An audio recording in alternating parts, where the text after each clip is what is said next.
नमस्कार, मैं हूं डॉक्टर रश्मि अग्रवाल। इस वीडियो में मैं आपको बताने जा रही हूं ट्विन प्रेगनेंसी के बारे में। ट्विन प्रेगनेंसी यानी जुड़वा बच्चे कैसे होते हैं। तो चलिए शुरू करते हैं।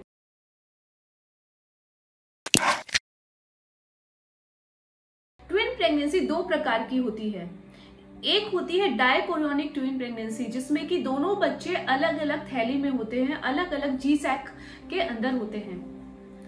ये जो प्रेगनेंसी होती है ये ज्यादा सेफ होती है, क्योंकि दोनों बच्चे अलग अलग थैली में हैं और उनको अलग अलग माध्यम से ब्लड फ्लो और न्यूट्रिशन मिल रहा है। दूसरी तरह की जो ट्विन प्रेगनेंसी होती है वो होती है मोनोकोरियोनिक ट्विन प्रेगनेंसी। मोनोकोरियोनिक यानी आपके दोनों बच्चे एक ही सैक के अंदर हैं। ये जो प्रेगनेंसी होती है इसमें बच्चों में डिवीजन नहीं हो पाता है अच्छे से, और जो ब्लड फ्लो होता है वो शेयर भी हो सकता है। तो जो डायकोरियोनिक प्रेगनेंसी होती है वो ज्यादा सेफ होती है मोनोकोरियोनिक से। ट्विन प्रेगनेंसी नेचुरल प्रेगनेंसी में भी हो सकती है, आईयूआई प्रेगनेंसी में भी हो सकती है और आईवीएफ प्रेगनेंसी में भी हो सकती है।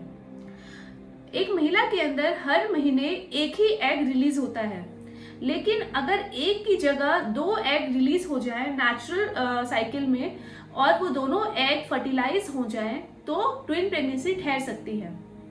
अगर दो एग फर्टिलाइज होते हैं और दोनों इम्प्लांट हो जाते हैं तो डायकोरियोनिक ट्विन प्रेगनेंसी आपकी ठहरेगी। अगर एक एग फर्टिलाइज होता है और वो जो सैक होता है अगर वो दो में डिवाइड हो जाए तो मोनोकोरियोनिक प्रेगनेंसी होगी। आईयूआई प्रेगनेंसी में अगर आपको कोई टैबलेट या इंजेक्शन दिया जा रहा है ओव्यूलेशन के लिए और एक से ज्यादा एग बन जा रहे हैं, इसमें भी ट्विन प्रेगनेंसी की चांसेस होंगी। आईवीएफ प्रेगनेंसी में ट्विन प्रेगनेंसी की चांसेस क्यों ज्यादा होती हैं? आईवीएफ में हम लोग एक या दो एम्ब्रियो ट्रांसफर करते हैं, पेशेंट की विश के ऊपर होता है। अगर आप अपने दो एम्ब्रियो ट्रांसफर कराते हैं और वो दोनों एम्ब्रियो आपके यूट्रस में इम्प्लांट हो जाते हैं तो ट्विन प्रेगनेंसी हो जाती है। ये जो ट्विन प्रेगनेंसी होती है ये डायकोरियोनिक ट्विन प्रेगनेंसी होती है, यानी दोनों बच्चे अलग अलग थैली में होते हैं। और अगर हमने एक ही एम्ब्रियो डाला है तो ट्विन प्रेगनेंसी की चांसेस बहुत कम होती हैं। इसमें एक ही प्रेगनेंसी होती है। बहुत रेयरली होता है कि जो हमने एक एम्ब्रियो डाला है वो सैक दो में डिवाइड हो जाए और मोनोकोरियोनिक प्रेगनेंसी ट्विन प्रेगनेंसी हो जाए।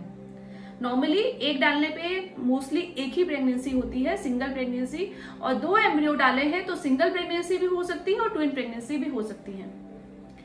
तो ये थी कुछ जानकारी ट्विन प्रेगनेंसी के बारे में। आशा करती हूँ ये जानकारी आपके लिए लाभदायक होगी। मैं अपनी नेक्स्ट वीडियो में आपको बताऊंगी कि अगर आपकी ट्विन प्रेगनेंसी ठहर गई है किसी भी माध्यम से तो आपको एक्स्ट्रा क्या प्रिकॉशंस लेने चाहिए। Wishing you happy pregnancy and happy parenthood.